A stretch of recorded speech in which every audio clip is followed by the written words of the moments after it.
Hey there, and welcome to Branded by Amazing. This is episode number 10, and today we're going to talk about protecting your brand on Amazon. This is Matt Clark, CEO of Amazing. And I'm Mike McCleary, the Chief Product Officer of Amazing.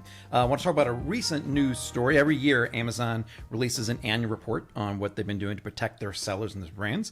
And this past spring, they released their news report for last year. It's called their Brand Protection Report, and it highlighted all the attempts that have been made out there for fraudulent sellers trying to get on their platform and sell products. I mean, it's such a big potential revenue profit maker that it's only natural that all these, I'd say bad actors are trying to take advantage of the platform. Well, last year they stopped over 6 million accounts that would have been fraudulent sellers from even getting accounts created or selling products. The year before, it was only 2.5 million. That's more than twice as many they're able to stop. They're really definitely amping up their protection measures. And probably people are trying to get online as well, selling. They also started, I didn't hear about this one, Matt, but the Amazon Counterfeit Crimes Unit. I kind of want to get a job with Amazon and be a part of that unit, have a card that says right there. But they're no longer just stopping people and suspending them. They're actually referring people to, the police or FBI if they feel like crimes are being committed, which also a big deterrent, as you can imagine. They implemented something we're going to talk a little bit about today called the IP Accelerator. And they also started showing seller business addresses, which also help keep people who are trying to hide their business address, their real business name, from selling on Amazon. And they are going to be implementing a lot of the features, or they actually did start implementing a lot of the features and things that we're going to talk about today when we get into brand registry and transparency and things like that. Yeah, it's interesting reading about this stuff because Amazon can be super annoying sometimes for people trying to sell on Amazon, or us, we're trying to teach people how to sell on Amazon. I mean, sometimes we have a nightmare of a time getting people approved for Amazon Seller Central accounts. I would say like most of the time it's fine, but every once in a while, some of these people have such a pain in the butt. It's because of this kind of thing, because they're kind of trying to keep that stuff from happening. And it is interesting too, because it's like a lot of times it's, it feels like they're not listening and they're not doing anything, but you can tell, I mean, they do want to clean up their platform. They don't want these people doing bad things on there. And like we're kind of getting today about protecting your brand, there's a reason you want to protect your brand is to prevent people from doing bad things to it. So it's good to hear that they are doing more and more to protect sellers. And I feel like maybe they crossed that threshold where they finally feel like they got things under control. Because before, if they had any countries that they felt like, there's just too many bad actors from here, they wouldn't let you sell from them. Yeah. And then just a few months ago, they finally said pretty much any country now, except for 7. I don't have the exact 7 right now, but out of the 195 countries, only 7 now, instead of 100, you can no longer sell from. That's a sign to me that they have their controls in place now. Yeah. So we want to talk about protecting your brand because some of this stuff is newer. So I'm going to be asking Mike a few questions because he's very familiar with this stuff. But first off, like, why would you want to protect your brand at all? I mean, big reasons is because if you want to build a business and you want to produce consistent sales, you don't want people ripping off your product, ripping off your brand. Also, it helps add more consistency long term if you ever want to sell your business.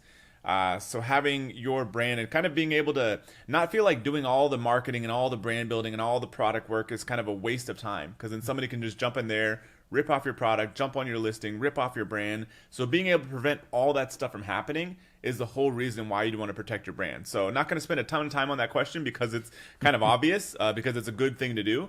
Now, maybe some things are kind of maybe not worth the time and effort, but in general, the more you can kind of protect your brand, and some of this stuff is kind of one-time things you can do, and some of it's kind of ongoing maintenance. But yeah, it's very important to go out there and protect your brand. I mean, you can do it with basic things such as trademarks. A lot of times people ask, when should I get a trademark? Sooner is better than later. But if you're on a shoestring budget just getting started, it's probably not the most important things when you're not even producing any sales yet. But whenever you know you're going to keep this business long term, go ahead and get your trademark process started. And so before we go too far into that, I mean, specifically to Amazon, they shouldn't probably just go out there and just jump and get a trademark for any website, right? No, definitely not. You want to make sure that you can go out there and, like I said, you have to be selling. You should be selling. Make sure you got a good product. You're generating some profit in order to get that. But you really want to make sure that you're getting a trademark for a brand that you've done a little bit of research on, because you're investing some time in the packaging, the product name, and so forth. And once you're sure that's the product, it's got a little bit of traction, it's a brand name that you like, and you're ready to go for it, then you can go and start registering for a trademark. I'm not a trademark lawyer. I don't play one on TV, but I know that there are some first use laws in the United States. So don't feel like if I start selling today and don't get a trademark for 6 months, then you're at risk for these 6 months. As long as you start selling, can show that you sold on this day using that trademark, you get some protection already. So it's not like you're just out there in the Wild West and someone can steal it from you. You just have less protection than when you finally get that official trademark approved. And back in the day, we used to have people, and we've done it ourselves. I've been through a lawyer. I've used LegalZoom before. But if you're somebody who's selling on Amazon, we're going to recommend they go through Brand Registry, right? Absolutely. And why is that? Or can you tell people a little bit about what Brand Registry is all about and like how to actually use it? Yeah, so Brand Registry is Amazon's program they created several years back to help protect brands. And the way I look at this, everyone's always said that Amazon doesn't care about their sellers. They do care about their sellers. They produce tools for their sellers. But who they really care about the most is brands. All these tools they're creating are for brands and supporting them to sell on Amazon. So Brand Registry is a process to give brands all types of protections. The first is just Brand Registry itself. By getting approved, if you have a trademark, then you get protections on your products and your brand. No one can go out there and just change your listing. Once it's under your brand, it's locked. Only you can change it. So it gives you some protection right there. Because back in the day, anyone could go out there and change any listing at any point in time. And it was kind of a nightmare. It's gotten much better. So now they have to go through that process. And then there's a couple other components of Brand Registry as well. Kind of the next level beyond the Brand Registry, the core part of it, it's called something called Project Zero, which gives you access to other tools that if for some reason someone is selling your product, so they can't change your listing, but anyone still can sell any brand of products out there. If someone's selling it, you're aware of it, and you can report them if you feel like they're selling counterfeit goods. So that's another nice feature they added in there. You can actively go out there, search for people who might be selling your brand. Some of them might be doing it legitimately. They bought your products or reselling it. And there's also some automated controls inside of Project Zero as well, where Amazon, as they get smarter and know more about your brand, they actually catch sellers listing your products that they believe are not listing authentic products. It's a pretty cool feature to have in place running 24/7. Yeah, so then as far as getting Brand Registry, I mean, I've been involved this with 2 brands now. So we have our coffee company, which is me and a business partner, e-commerce brand. And so I can't even remember how you get there. I think it's inside of Amazon Seller Central. You look up Brand Registry, and then all of a sudden you start going through the process. And from what I remember, you're presented with like hundreds of different law firms that you can go with. And I think we just kind of sorted by best reviews and then picked one of them. Never heard of them before, but then we contacted them. And then my business partner kind of ran with the process after that, but it was like pretty easy to get in touch with them. I think the cost, you probably know better than me, was around a couple $1,000s or something. Is that right? It's gotten a little more competitive now. Now they have more people involved in the program. Oh, okay, yeah. And then they specifically call that marketplace, I guess, of lawyers, IP Accelerator. Oh, okay. So that's the program they put in place to support Brand Registry, because before you had to go out there and find your own. Right. It could take a couple years to get a trademark. Yeah. With IP Accelerator, the beautiful thing about it is you still have to wait to go through the entire process of getting a trademark approved. They don't make the government move any faster. Right now they're moving a little slower, but as long as you have filed for it and the lawyer that is approved by Brand Registry or IP Accelerator confirms that you filed for it, you can get Brand Registry now within 2 weeks. Yeah, that's right. Nice. That's right. Yeah, so both these brands, neither one of them already had a trademark. So if you already have a trademark, you can just immediately go for Brand Registry. Neither one of these did. So my wife's brand and this e-commerce brand that I own, we went through IP Accelerator both times, and it was super simple. And like you said, you're able to get Brand Registry, which you used to have to get a trademark, which can take 6 months to a year to get the trademark, but now you can get that almost immediately. Yeah, it's a pretty nice feature they put in place, and the costs are comparable to other services as well. So you went through with your existing business, kind of getting set up on Amazon, and then your wife kind of started from scratch, right? Yeah, so she has her business that she's been doing for a little while now, and so we had toyed with the idea of getting a trademark, but she's the most frugal person on the planet when it comes to building her business. She doesn't really like doing any of the marketing or anything like that, so she just goes out there and keeps finding new products to sell, and it's worked pretty well. She's been profitable since day one. But we knew at some point it made sense to get a trademark, because people are just, you've heard about people doing weird things if you don't have a trademark. And she eventually wants to sell this business. And so, yeah, we went up, when first thing we heard about IP Accelerator, however long ago, a year or two ago, went through that process and found an attorney and then got her a trademark and got her Brand Registry, which is, I think, giving her a lot of peace of mind also. Right. There's one other feature that I don't know they're very public about it, but if you don't go through IP Accelerator now, I've heard instances of sellers now still being able to get approved for Brand Registry going through any other lawyer, if you already have one, like you can go through LegalZoom, Rocket Lawyer, or any one of those companies. If you can provide the registration number, or I guess the serial number before it's registered, they'll still approve you earlier than waiting for the trademark to come through. Can't verify that yet, but I know of several sellers who've gotten that approved. They didn't go through IP Accelerator, but still got brand registry early. Kind of a cool feature. Cool. And then, so what else do you recommend people do for existing sellers to protect their brand better? So they've gotten a trademark, they've either got it on their own through IPL Accelerator. Now they have brand registry. What else? Yeah, so mention Project Zero. Yeah. Something's kind of running in the background. You don't have to do anything in there. If you have access to it, check it out. You just have to click a button inside a brand registry to apply for it. It's a very simple process, pretty much automated approval, unless there's some reason which I don't know why it wouldn't be. But you can let it run in the background. You can also go out there and just do a quick check using Project Zero. Put your brand name in and see if you see anyone using it that you don't expect to be using it on Amazon. Should be you. Should also be Amazon. So anyone who's ever had a used product sold by Amazon warehouse, they'll be selling it as well. And that's usually the only people you'll see on there. Now, that's kind of the second level. Brand registry is the first level. Project Zero is that second level. The third level, which kind of takes it to the nth degree, is something called transparency. And what this is, it allows you to get serialized stickers for every one of your products that's unique to that product, that unit. And then it pretty much completely stops people from even being able to sell counterfeit products. So before you manufacture, say, 1,000 units, you tell Amazon, they either send you or you print out these serialized stickers, give them to your supplier, they put on every unit, and then when they get sent to Amazon, only those units that are scanned in and they can verify that serial code get put into inventory. So imagine if any of your other competitors try to send in counterfeits, they can't recreate those serialized stickers, and so it eliminates any kind of counterfeiting at all. I don't do that yet. That's a big amount of work to work with your manufacturers and do that. I do know several people do that. They have seen a decline in any kind of hijacking or counterfeiting claims. But if you're ever worried, if you're having a lot of problems with people selling or claiming to sell your product, I would go to that level and get transparency. And what about, you hear people doing in other businesses, but specifically for this business, do either you have experience or know other people who've trademarked other terms related to their product? You see it a lot of times. People will have.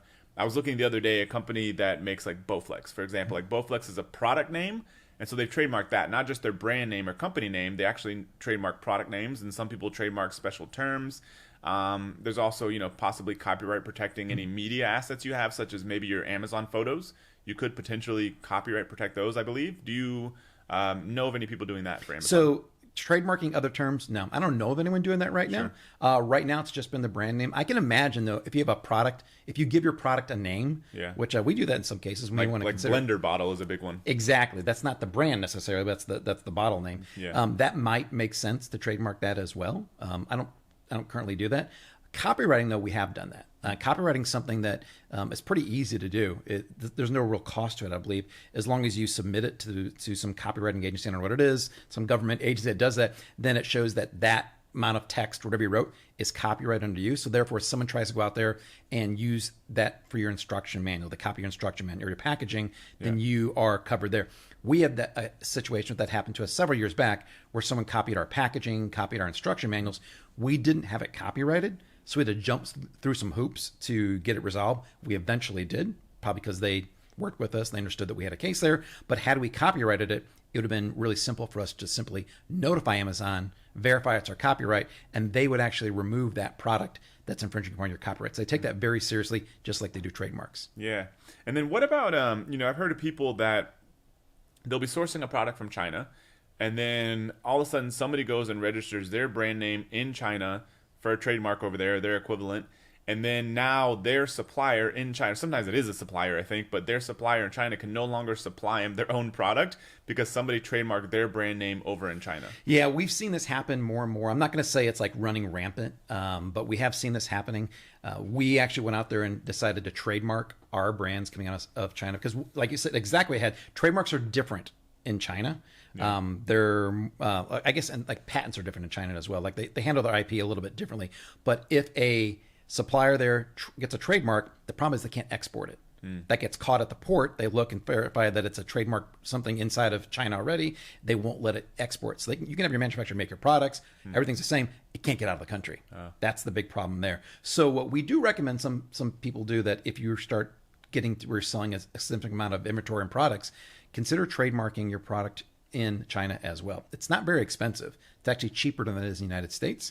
We went for a world trademark. We have a separate law firm that I work with, but they go out there and they pretty much just add up the cost to go out to these independent countries and get trademarks. And it's one lump sum cost. I think a couple $1,000s as well. And then you're protected in all these countries should that happen. But the China one's probably the one that scares some people because you'd hate to spend all this money and have your product stuck and not be able to get out of the country. So how did you do it, or who did it for you? Thompson Colburn. Feel free. That's the law firm for me that we use. Great They're people. US based? They're US based. Okay. They're all around, and they handle the entire process. All I did is tell them, here's our 4 brand names we're using. Here's where we like to get them trademarked. Went through every single country. I think only one of our names was already taken by another company in China, not related to them trying to do anything, just had it before, so we couldn't get that one trademarked. The other ones they have took less than a year, and now I don't have to go to bed worried about my products being stuck in China and not getting out. Yeah, that's awesome. Cool. So anything else you want to cover as far as protecting your brand? Well, in addition to protecting your brand, there's a lot of other reasons why you want to take advantage of brand registry. Kind of focus on that. And not only do you get the protections for people not changing your accounts, people not selling counterfeit products, for them, Amazon kind of going out there and keeping track of everything for you in the background, it gives you a ton of other benefits and features. These are things that I get excited about because when Amazon creates all these new tools for sellers, lately, they've been creating them specifically for brand owners. It's not for a seller selling on Amazon, it's for brand owners. And there's lots of things. I had to write these down. There's so many things out there. You get A+ content, which is like enhanced brand content, put images, video in your product description. There is sponsored brands, a whole nother type of advertising. We're all used to sponsored products, the kind we just advertise in the search results. Sponsored brands gets you at the top. We call them headline search ads. You can also put videos in there. So it's a whole nother platform basically you can advertise on that. It's a very limited group of people because only brand owners can advertise there as well.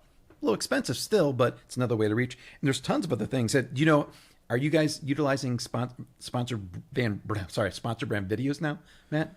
Yeah, I've seen it because our agency we use to manage the Amazon side of our e-commerce brand. I mean, they had us go check it out because I would able to scroll down the middle of the page. You could see our video like auto playing on Amazon and took up a ton of real estate on there, which was cool.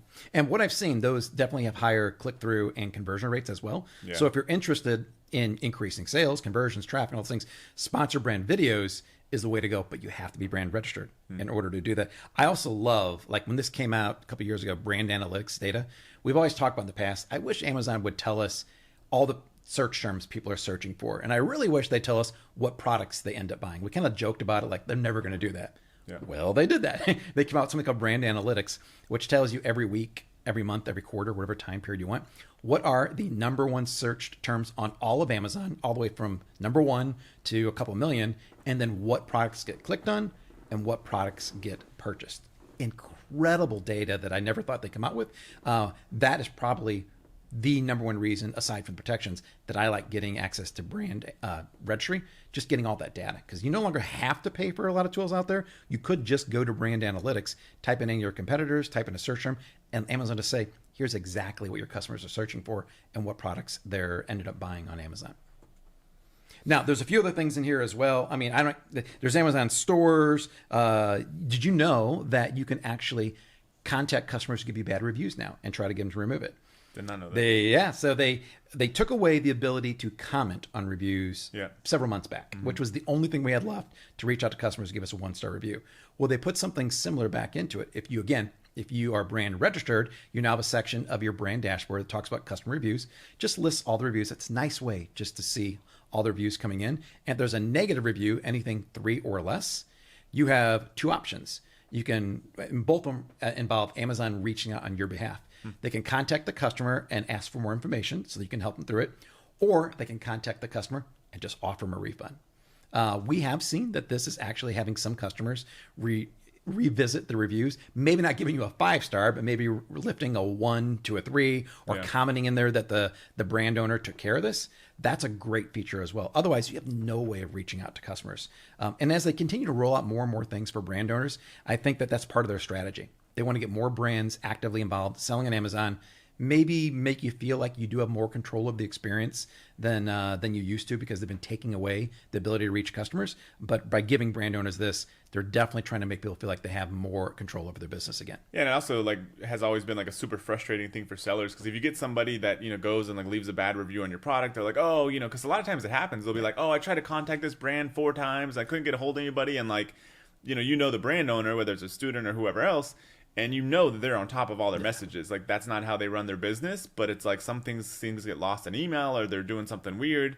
There's literally no way to get in touch with those people. Like, I would literally give this person a free product, replace it, like whatever they want, but it's like I just have no way to get a hold of them. So that's really good on Amazon's part. Yeah, and there's lots of other things as well. In the marketing business, we like to split test.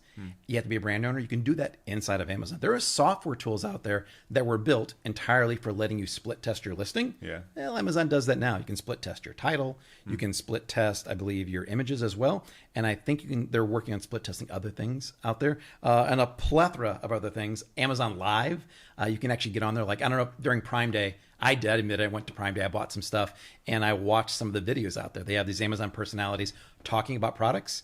Well, you can actually do that yourself as well for your brands if you're a brand owner. Go on there and hop live anytime you want to and hawk your wares, as it may be. And then there's, Post, which is kind of like their version of Facebook and social media. You can also have a way to create virtual bundles. I'm a huge proponent of those. A great way to upsell your customers and increase the customer order value, and tons of other features. I mean, I can't list all, 30 or so features out there, but definitely becoming brand registered, protecting your brand on Amazon gives you a lot of benefits to grow your business. Yeah, cool. So we have a question here from a listener from a previous episode. Says, from Abby Walters, says, currently in the process of saving enough to buy ASM, which is our main program for how to build a business with Amazon, plus the cost of starting a brand on Amazon, of course, having some for rainy days. What I want to know is projected growth of new brands on Amazon. I can't help but sometimes get discouraged with how competitive Amazon has become. What would you say to someone wanting to invest in all of this, but worried that any and all products are too saturated now? So maybe you want to start off that answer and I'll kind of jump in? Yeah, sure. So first thing I'd say is that ever since I started selling in 2013, that question comes up every single year. Yeah. Don't start this year, it's too competitive. Then the next year, don't start this year, it's too competitive. Is it more competitive? Absolutely. There are more sellers out there. There's more overseas sellers. We've seen that happen out there. And so you can't deny that there are not more sellers out there. However, it's also a bigger marketplace now. Yeah. As people move to buying more and more online, I think we're projected to see 18% of all retail sales will be e-commerce this year in the U.S. alone. So that's an increase over last year. I know as more and more people buy online, there's just more customers constantly flooding in. And the last time I checked the numbers, and it's been this way for several years, there are more buyers buying on Amazon than there are the same ratio of sellers selling on Amazon. So is it more competitive? Yes. Is it too competitive? Absolutely not. I don't believe that to be the case.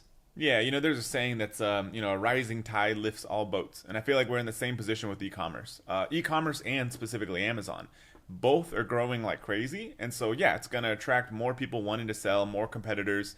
But also the opportunities are getting bigger and there's more of them. I mean, even all the stuff we've just talked about here, we didn't even get to everything because it's not really an episode about all the opportunities with Brand Registry.